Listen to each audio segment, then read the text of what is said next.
Now we can go under policy elements and create share profile. We call it as enable. Under common task tab, we can define default privilege as a static with value 15. This privilege will be used by users, so once the user will be successfully authenticated and authorized, it will be placed automatically at level 15. Share profile will be defined under policy. Okay, so let's submit and go to access policy. We have to go under identity, and here we have to select AD1. AD1 has been created automatically once the connection to Active Directory has been established. So once we save changes, AD1 has been created. It is our reference point for Active Directory. So we click OK. Under Advanced Options, we leave as it is. We have to save changes. And now we have to go under Authorization. Under Authorization, we've got a default rule. Before we modify default rule or create new one, we have to customize our condition visibility. In Customize Condition window, we have to select Compound Condition. Compound Condition let us to choose security group from Active Directory during condition creation. Let's click OK. And now we can modify existing one rule or create new one. I will edit existing one. As you see, now we have a compound condition as an option. So let's unmatch NDG and match compound condition. So once I select compound condition, we can now choose from the dictionary. The default one, as you see, is a AD1, so it's a AD reference point to our Active Directory. We can now select attribute. The attribute is external group, and as a value we can select just one, our Cisco security group. Now we can add this value as a condition. Condition is created. So user needs to be assigned to the Cisco security group. Now we can select a share profile that we have created under policy element. It's exactly an enable. Let's click OK. And the rule is already created. Let's save changes. And now let's go to service selection rule. Okay, now I can create service selection rule. I will use rule-based result selection. ACS informs us that once we switch from the single selection rule to the rule-based, all settings at the single result will be lost. Okay, I agree. So now we can create new one. As you see, we have just compound condition. So let's change this. Under customize, I'm going to select service selection based on the protocol. So let's add the protocol here. Now let's create new one. And as you see, under protocol, now we have the option to add TACACS. So once the connection will be established from the TACACS, the result is service default device admin will be taken. Let's click OK and save changes. Here we are. We have defined rule 1. When the connection to ACS will come up from TACACS protocol, service default device admin will be taken. As you see, now the default device admin service selection rule has a green light. Now we can start testing. Let's go to network resources, and under network devices we have to add our router. So it will be R1. Let's take a TACACS. The password is Cisco, and of course IP address. Let's submit. router has been added. Let me bring the router console. Here we are. I have been already logged, so let me show you the configuration. As you see, AAA configuration has been already done. To enable AAA, we have to use AAA new model command. We will authenticate login using default method. First we'll use TechX, and as a last step, local. So local user database will be used in case the ACS will not be available.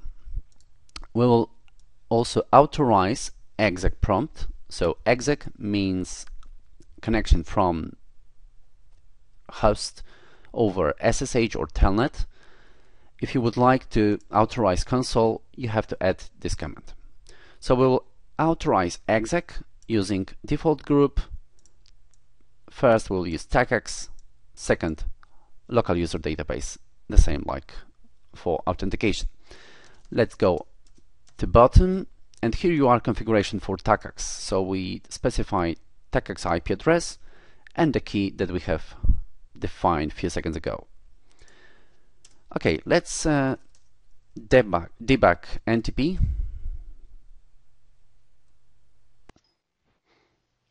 Okay, before we start testing, let's enable debug authentication and debug.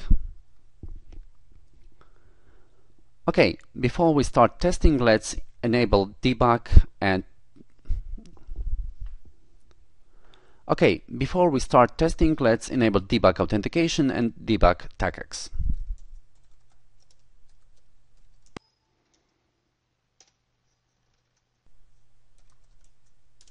Here we are. Let me bring the new console and I will telnet to the router. As you see, the default method has been taken, and now we've got a reply from the TechX server, get user. So the ACS is waiting for the user. As you see, we are using server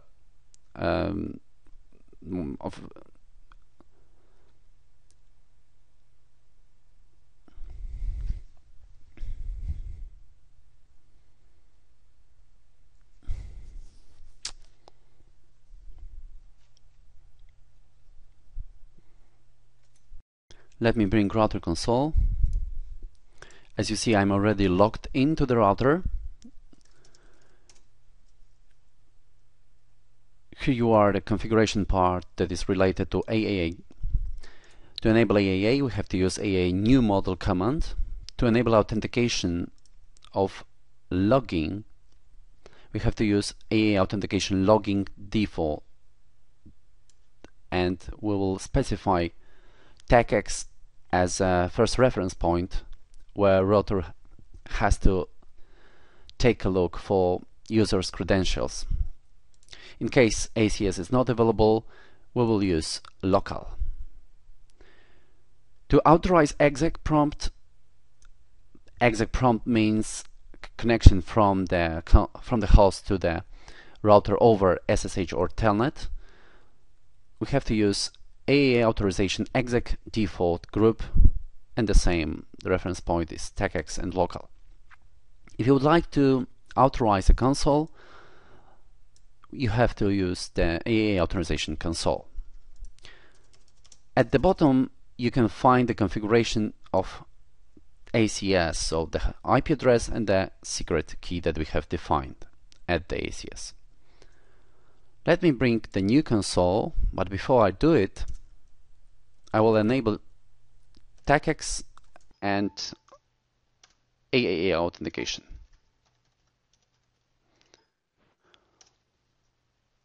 So now you should be able to see once I will try to connect to router over telnet.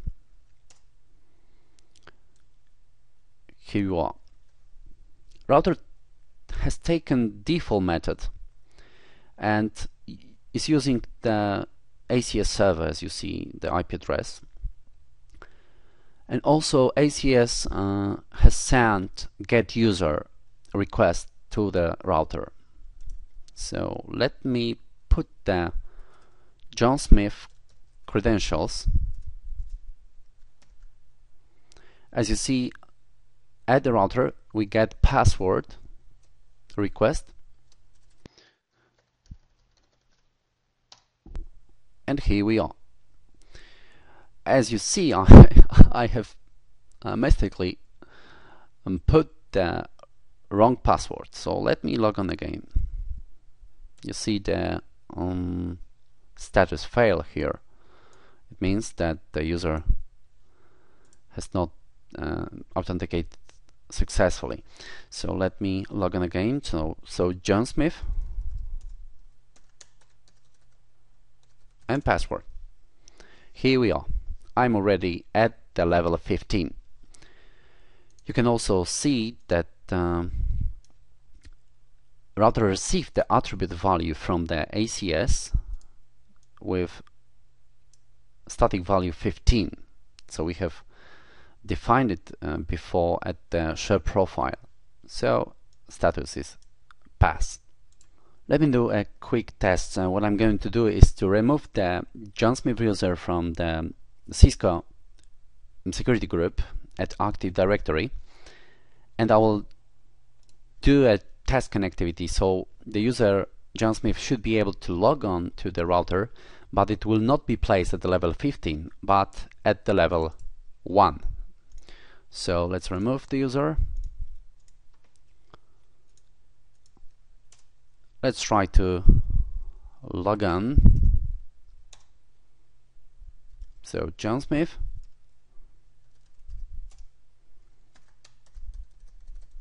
password, and here we are. Exactly, we are at the level 1.